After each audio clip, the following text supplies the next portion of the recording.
Terima kasih. Assalamualaikum warahmatullahi wabarakatuh. Waalaikumsalam. Selamat sore, salam sejahtera, Om Swastiastu, Namo Buddhaya, salam kebajikan, salam bahagia, salam rahayu. Yang terhormat Pak Dirdik beserta jajaran Kabid Humas Menkum, dan istimewa rekan-rekan media. Syukur alhamdulillah pada kesempatan sore ini kita dapat melaksanakan konferensi pers. Pada kesempatan sore ini ingin kami sampaikan press release tentang perkembangan penyidikan perkara dugaan tindak pidana korupsi pada Kementerian Pendidikan Budaya Riset Teknologi atau Dikbudristek dalam program digitalisasi pendidikan tahun 2019 sampai dengan tahun 2022. Jadi pada Gedung Bundar sebelumnya telah menetapkan tersangka terhadap 4 tersangka, dan dalam perkembangannya penyidik melakukan pendalaman, pemeriksaan dan pemanggilan terhadap para saksi kurang lebih 120 dan juga 4 ahli.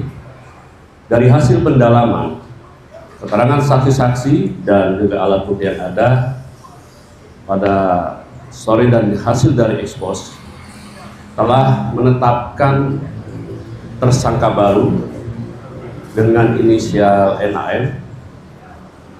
Terkait dengan perkembangan ini, di sini sudah ada Pak Dirdik. Untuk waktu dan tempat kami persilakan Pak Dirdik. Terima kasih Pak Kapus Penkum.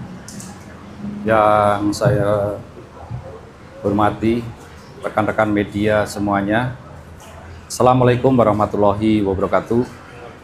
Salam, Om Swastiastu, Namo Buddhaya, salam kebajikan. Sehubungan dengan perkembangan penyidikan perkara dugaan tindak pidana korupsi pada Kementerian Pendidikan, Kebudayaan, Riset, dan Teknologi dalam program digitalisasi pendidikan tahun 2019 sampai dengan tahun 2022, dapat kami sampaikan bahwa berdasarkan hasil pemeriksaan dan alat bukti, yaitu berupa keterangan saksi, ahli, petunjuk, dan surat, serta barang bukti yang telah diterima atau diperoleh tim penyidik pada Jampisus, pada hari ini kembali menetapkan 1 orang tersangka dengan inisial NAM selaku Menteri Pendidikan, Kebudayaan, Riset, dan Teknologi Republik Indonesia periode tahun 2019-2024. Perbuatan yang dilakukan oleh tersangka NAM antara lain yaitu pada bulan Februari 2020,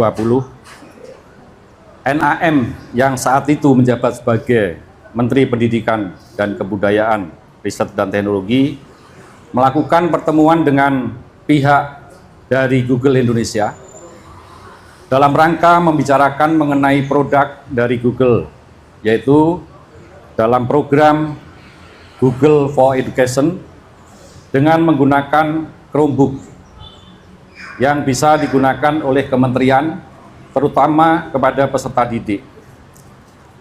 Dalam beberapa kali pertemuan yang dilakukan NAM dengan pihak Google telah disepakati bahwa produk dari Google, yaitu Chrome OS dan Chrome Device Management atau CDM, akan dibuat proyek pengadaan alat teknologi informasi dan komunikasi atau TIK.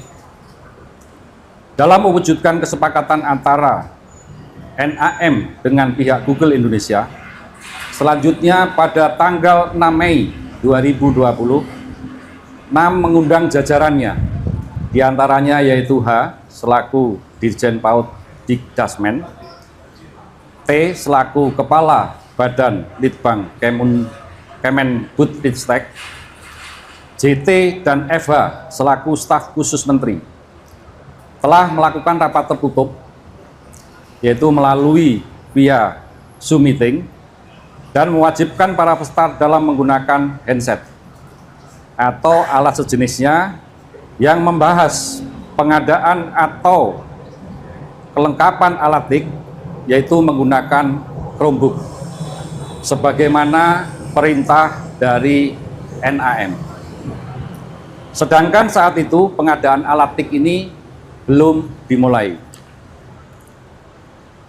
Untuk meloloskan Chromebook produk Google, Kemendikbud sekitar awal tahun 2020, NAM selaku Menteri menjawab surat Google untuk ikut partisipasi dalam pengadaan alat TIK di Kemendikbud.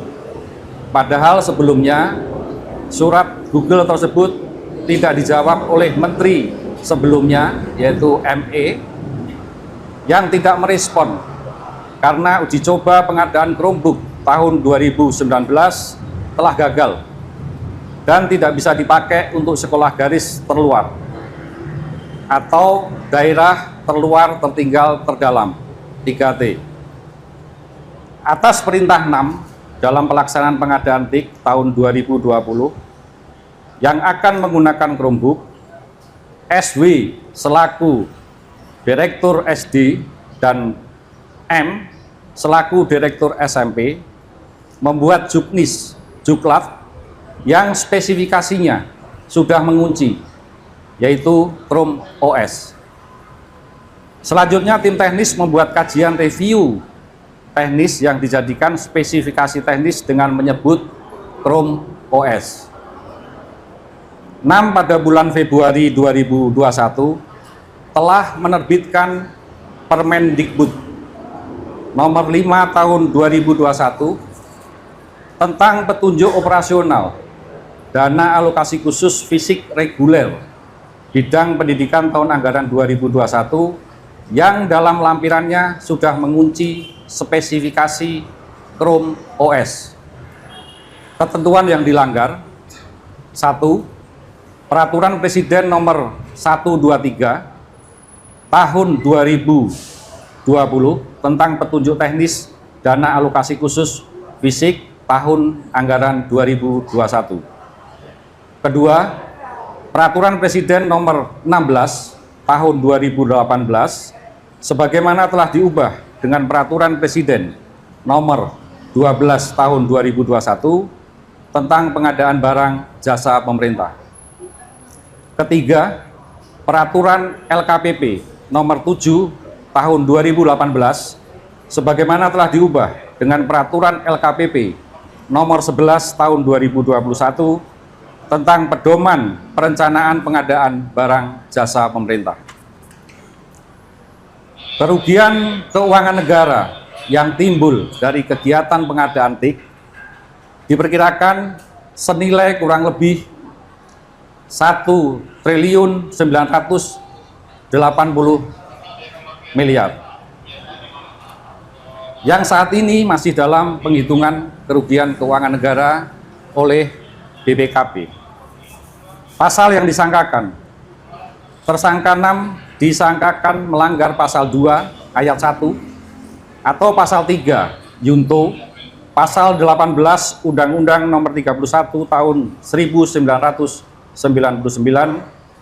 sebagaimana diubah dengan Undang-Undang nomor 20 tahun 2001 tentang perubahan atas Undang-Undang RI nomor 31 tahun 1999 tentang pemberantasan tindak pidana korupsi Yunto pasal 55 ayat 1 ke 1 KUHP.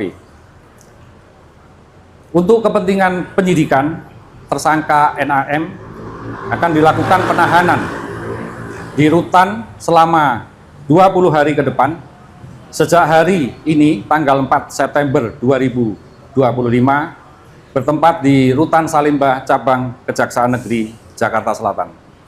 Demikian yang dapat kami sampaikan. Saya akhiri, wassalamualaikum warahmatullahi wabarakatuh. Shalom, Om Santi Santi Santi Om.